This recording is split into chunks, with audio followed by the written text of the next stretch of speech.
Hey everybody, it's Joe from Pocketnow.com, and today I'd like to show you the Google Nexus 1 desktop dock. Let's take a look.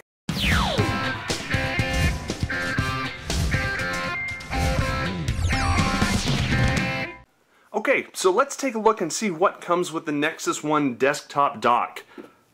First thing that we've got are papers. We've got the instruction manual.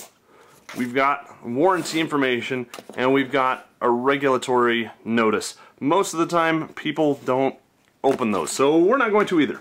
We'll set them aside. The next thing is an audio cable. Now this has a neat little headphone jack to RCA jack, and the reason for that is your dock can actually accept audio and pass that through to a stereo or a set of headphones or whatever. But Google's nice enough to include this headphone style to RCA style cable for you, and you can tell I haven't used mine yet. Next thing that it comes with is a AC adapter to mini USB, or excuse me, micro USB. Now, one thing to note is in the instructions it says do not plug your dock into your computer or into your laptop. Now, why is that? It doesn't say, but I assume it's because your laptop just doesn't supply enough power. When you go through an AC adapter, you usually get quite a bit more juice, and you'll notice that when you're charging your phone, it'll charge a lot faster when you're plugged into an AC adapter versus plugged into USB. So if you've never done that, try it. I found that my charge times are cut basically in half. But what we're going to do is we're going to plug this in, and that's that headphone jack that I mentioned before. And then we'll look at the front. Now in the front you'll notice two little metal dots here and one more little metal dot there. And there's no micro USB plug anywhere inside of it, just those three metal dots. Those match up with the three metal dots on the bottom of the Nexus 1. So in case you were wondering what those were for, that's it. One thing I'd like to point out again, this is the micro USB port on the bottom of the Nexus 1. There is no mating plug on the bottom of the dock. So when you're plugging it in, you're not going to have to worry about snapping that plug off or doing damage to your phone. It's very, very nice design here where you just slide the phone into the dock and it'll automatically start charging. So let me go ahead and do that, and I'd like to show you what it does the very first time. We're going to slide that in, those dots make contact. The first time it comes up, it asks me if I want to use the dock for audio, for music and media. I do, and I want it to remember my settings, so I'll say OK.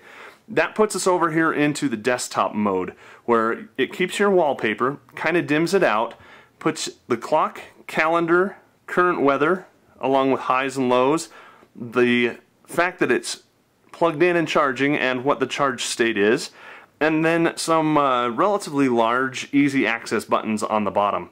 So that's nice. One of the things I like the most though is this little dim button. I touch that and you can't see it because it's dimmed the screen, but if all the lights were out you could still see the screen a little bit, and in fact it gets a little green clock that just kind of pops into different positions on the screen to prevent burn-in, apparently. So it's really nice even for a nightstand clock, which is what I use it for. So we'll turn that back up. Now, something kind of neat here is you'll notice I've got my Bluetooth turned on. Let's go in and look at my Bluetooth settings. So I'm going to come back home, and we're going to go into Settings, and Wireless and Networks, and turn the Bluetooth off. And we'll turn it back on. And once that's up, we're going to go right into Settings.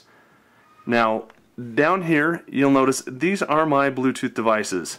I've got my car, I've got my Nexus 1 car dock, and I've got my laptop. So when this pairs with my dock, I'll have a Nexus 1 desktop dock show up here in my Bluetooth list. So that's going to be kind of cool, and you can see now it paired. My Bluetooth is connected. Let's go home and let's check that. Go into Settings, go back to Wireless, go back to Bluetooth, and right here is the Nexus 1 desktop, and it's connected to media audio. So I'm going to tap that, And if I do, it's going to disconnect it. Obviously, you don't want to do that. Tap and hold, and we can see all of our Bluetooth options. We want to connect, and we want it to connect using media. So what does this do? Instead of having a whole bunch of different connectors like the iPod, the iPad, the iPhone, the Zune, the whatever device you want to talk about, to transfer all of that audio and all the controls and all the everything, Google has done something really smart, and that is to use the Bluetooth that's in the phone and put a Bluetooth transceiver in the dock, so the two actually pair with one another, so you have less contacts that you need to make. In fact, you don't have to have any penetration into the device. You just have those three metal dots, and that's for power.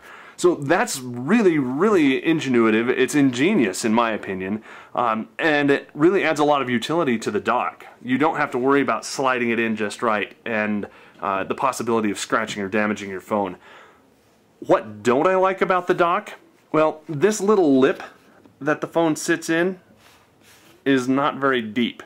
So I've had times where I come in here and I drop my phone in and it just slides right out because I didn't get it seated just right. What I've decided to do now is I set it in at an angle and then drop it back. Sometimes I don't get a really good connection when I do that, but most of the time, as you can see here, it worked just fine. So the Google Desktop Dock, really, really nice accessory, and it's done well. It's the best built dock, the best thought through dock that I have ever used, and I really like it.